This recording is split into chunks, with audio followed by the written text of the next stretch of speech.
ان اصولوں کو اپلائی کرنے میں اختلاف بالکل کیا۔ ٹھیک بات ہے۔ یہ دو الگ الگ باتیں ہیں۔ دیکھیے اصول ایک الگ چیز ہے، کسی اصول کو کسی روایت پر جب آپ اپلائی کرتے ہیں تو اس میں انسانی فہم اختلاف کر سکتا ہے۔ یہی اختلاف اس سے پہلے بھی ہوتا رہا ہے۔ میں نے تو اپنا نقطہ نظر بھی آپ کو بتایا کہ اصولوں کا جہاں تک تعلق ہے وہ تو بڑے پرفیکٹ ہے اور میرے خیال میں ان میں کوئی اضافہ کوئی کمی نہیں کی جا سکتی، لیکن ان کو اپلائی کرنے کا کام ایک انسانی کام ہے۔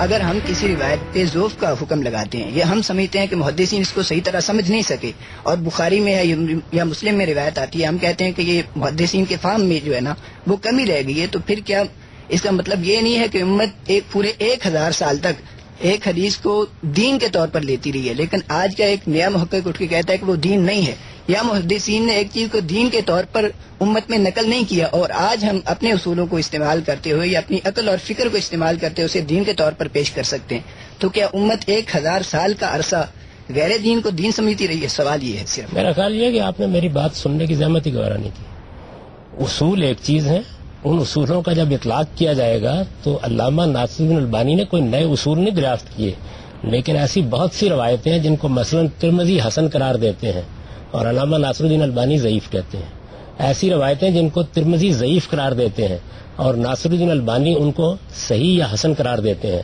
اصولوں کو اپلائی کر کے ایک روایت کو ایک محدث صحیح کہتا ہے، دوسرا اس کو ضعیف قرار دے دیتا ہے، ایک اس کو موضوع قرار دیتا ہے، دوسرا کہتا ہے موضوع تک نہ جائیے، اس میں ضعف ہے۔ اس کی مثالیں خود امام ترمذی کے ہاں موجود ہیں، ابو داؤد کے ہاں موجود ہیں، نسائی کے ہاں موجود ہیں، اس کی مثالیں بخاری کے ہاں موجود ہیں، مسلم کے ہاں موجود ہیں۔ آج تک کسی نے یہ نہیں کہا کہ جو کتابوں میں لکھ دیا گیا ہے اس کے اوپر آپ کو گفتگو کرنے کا حق نہیں ہے۔ آج بھی آپ علمی رسائل کا مطالعہ کریں، دنیا بھر میں لوگ باقاعدہ تحقیق کر کے بتا رہے ہوتے ہیں، علماء رجال کی تحقیقات بیان کرتے ہیں، اور پھر کہیں بخاری سے اختلاف کرتے ہیں، کہیں مسلم سے اختلاف کرتے ہیں، کہیں ابو داؤد سے اختلاف کرتے ہیں، اور کہیں بہت سی روایات کے بارے میں جو پہلے رائے قائم ہوتی ہے اس کے بارے میں ایک دوسری رائے قائم کرتے ہیں۔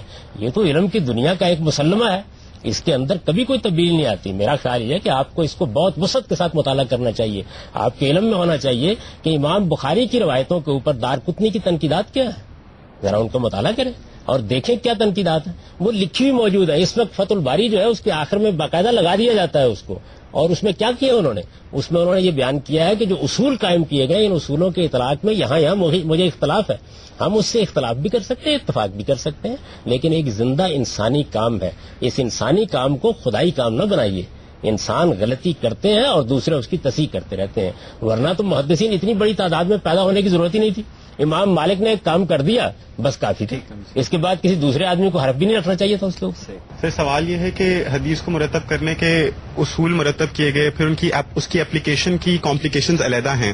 اگر حضور صلی اللہ علیہ وآلہ وسلم جس وقت قرآن مجید کو قلم بند کیا جا رہا تھا اس کے ساتھ حدیث کو بھی قلم بند کروا دیتے تو کیا اس سے امت کا اتحاد مجروح نہیں ہوتا؟ اور دوسری بات یہ کہ ہم یہ فیصلہ کرنے کے بجائے کہ کون سی حدیث صحیح ہے اور اس کی صحت کیا ہے، مستند کون سی ہے، ضعیف کون سی ہے، اس کا تعین کرنے کے بجائے ہم اس پر عمل کرتے، اور کیا یہ اس سے ہم زیادہ بہتری کی طرف نہیں جا سکتے تھے اور بہت ساری کمپلیکیشن سے بچ جاتے؟ یہ حضور نے جو دین ہمیں دیا ہے، مستقل بذات احکام دیے ہیں، وہ سب کے سب قرآن میں ہے اور سنت میں ہے، وہ دے دیے آپ نے۔ اس کے بعد کیا کوئی انسان دنیا کے اندر یہ کر سکتا ہے کہ وہ جو بولے آدمی سے کہہ ذرا لکھ لو، جو کرے ایک شخص کو بلائے اور کہے کہ ذرا اس کو تحریر کر لو؟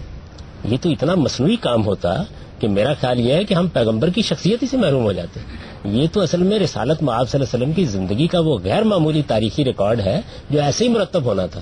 اس سے ہمارے دین کے اندر کوئی خرابی پیدا نہیں ہوئی۔ صرف خرابی کب پیدا ہوتی ہے؟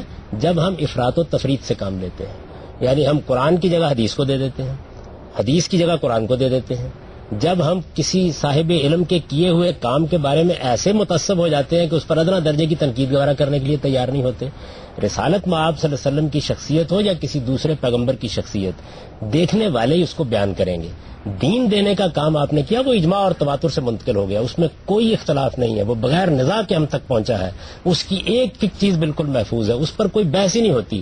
یہ حضور کی سیرت ہے، حضور کے سوانے ہیں، حضور گھر میں کیا کرتے تھے، حضور نے کسی موقع پر کیا فیصلہ کیا، کسی آدمی نے آ کے کوئی بات پوچھی تو آپ نے کیا بات کہی، بڑی دل نواز باتیں جن میں بیان ہوئی ہیں، یہ لکھوائی جاتی ہیں تو ان کا سارا حسن خراب ہو جاتا ہے۔ دیکھیے میں آپ کو ایک بڑا دل نواز واقعہ سناتا ہوں۔ رسالت مآب صلی اللہ علیہ وسلم کے پاس کچھ لوگوں کے یہ چادریں آئیں اور وہ آپ تقسیم کر رہے تھے۔ ایک نابینا صحابی، آپ نے نام سنا ہوگا، عبداللہ ابن ابی مکتوم، وہ کہیں سے آئے اور انہوں نے آ کے بڑی ناراضی کے انداز میں کہا کہ چادر مجھ کو تو نہیں ملی.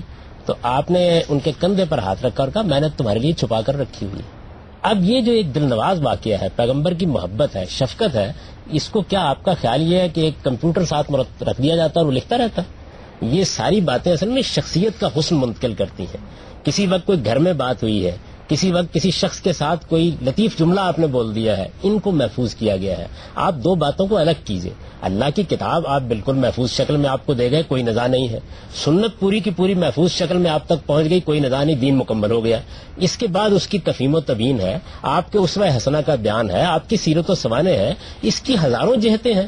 شکر کیجئے کہ ان لوگوں نے بیان کر دی ہیں اور ان سے فائدہ اٹھائیے. ان سے کوئی خرابی نہیں پیدا ہوتی. خرابی اصل میں ہمارے ایٹیچیوڈ سے پیدا ہوتی ہے کہ ہم چیزوں کو ان کی صحیح جگہ پر نہیں رکھتے. آپ نے کہا کہ سنت کا محفوظ ریکارڈ ہمارے پاس پہنچ گیا. سنت کا ایک تو ریکارڈ کیا ہے، بلیک اینڈ وائٹ، یہ میرا سوال ہے. اور دوسری بات یہ کہ اگر یہ اتنا ہی اہم تھا کہ امت نے بعد میں جا کر اس میں فرقے پیدا ہونے ہیں صرف اس بات پر، حدیث پہ، تو کیوں نہیں کہ اس کو اتنے ہی اہم طریقے سے جس طرح قرآن مجید کو قلم بند کیا گیا، حدیث کو بھی قلم بند کیا جاتا، تاکہ 150 سال بعد یا اس کے بعد یہ کام نہ ہوتے، اسی وقت ہو جاتی اور ایک ڈاکیومنٹڈ فارم میں ہمارے پاس سارا کا سارا اسلام آ جاتا.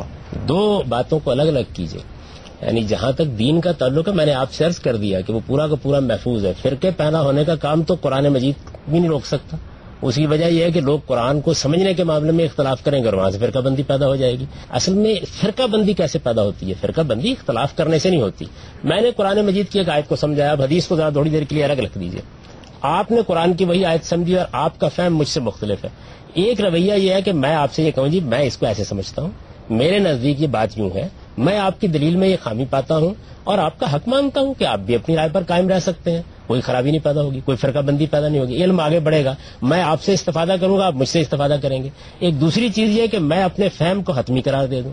میں یہ کہوں کہ جو میں نے سمجھا ہے وہ مجھ پر الہام ہوا ہے، میں آپ کی بات سننے سے انکار کر دوں، آپ پر فتویٰ لگانا شروع کر دوں اور پھر کوشش کروں کہ آپ کی بات کو غلط سے غلط معنی پہنا کے اپنے گرد و پیش میں کچھ ایسے لوگ جمع کر لوں کہ جو متشددانہ رویے اختیار کریں. تو فرقہ بندی یہاں سے پیدا ہوتی ہے. فرقہ بندی کا تعلق رویوں سے ہے. دوسری بات یہ ہے کہ یہ جو آپ مطالبہ کر رہے ہیں کہ رسالت میں آپ صلی اللہ علیہ وسلم یہ سب چیزیں لکھوا دیتے، یہ ممکن کیسے ہے؟ دیکھیے میں اس وقت آپ سے گفتگو کر رہا ہوں، میں یہاں آیا ہوں، ایک صاحب نے مجھے چائے آفر کی ہے، گفتگو کی ہے، بات چیت کی ہے. آپ کا کیا خیال ہے کہ یہ کوئی زندگی ہوتی کہ یہ ساری چیزیں لکھوانے کا کام رسالت میں آپ صلی اللہ علیہ وسلم کرتے؟ یہ میرے بعد ہی ہوگا کہ کسی آدمی کو اگر یہ پوچھا جائے گا میرے بارے میں تو وہ کہے گا جی میرے پاس وہ آئے تھے یہاں پہ، میں نے چائے پلائی تھی، میں نے گفتگو کی تھی، میں نے بات کی تھی. ایسے ہی یہ ساری چیزیں ہمیشہ منتقل ہوتی ہیں. حضور ہمیں جو دین دے کر گئے ہیں وہ اجماع اور تواتر سے، آپ نے پوچھا نا اس کا ریکارڈ کہاں ہے سنت کا، وہ اجماع اور تواتر سے منتقل ہوا ہے. اس کو ابن عبد البر نے اپنی کتاب جامع بین العلم میں بیان کیا ہے کہ دین کا وہ حصہ جو لوگوں کے لیے قطع عذر کی حد تک قطعی ہے، جس کی بنیاد پر کفر و ایمان کے فیصلے ہوتے ہیں، وہ کیسے ملا ہے؟ نقل الکافہ عن الکافہ، یعنی مسلمانوں نے بحثیت مجموعی اپنے اجماع اور تواتر سے اس کو پایا اور اسی طرح نسلوں میں منتقل کر رہے ہیں. اس میں کوئی بحث ہی نہیں ہے. یہ حضور کا علم و عمل ہے. اور اس کے اندر کیا ہوتا ہے، میں نے آپ سے عرض کیا، مستقل بذات کوئی دینی حکم نہیں ہوتا. اس میں تفہیم و تبیین ہوتی ہے، اس کے اندر حضور کے اسوہ حسنہ کا بیان ہوتا ہے، نمونہ ہوتا ہے آپ کا، اس میں آپ کی سیرت و سوانح ہوتی ہے. اس کو ایسے ہی ہونا چاہیے تھا. یہ اگر ایسے نہ ہوتا تو ہم بہت بڑی چیز سے محروم ہو جاتے، اس لیے کہ بڑی مصنوعی سی صورت پیدا ہوتی کہ جو لفظ منہ سے نکالا جائے، یعنی مجھے آپ اس کا پابند کر دیں کہ میں جو لفظ منہ سے نکالوں، بیوی کوئی بات کرے، اگر کوئی لفظ منہ سے نکالوں، بچے سے کوئی بات کروں، فوراً ایک آدمی کو بلاؤ اور کہا کہ آج رائے کرم اس کو لکھ لیجیے.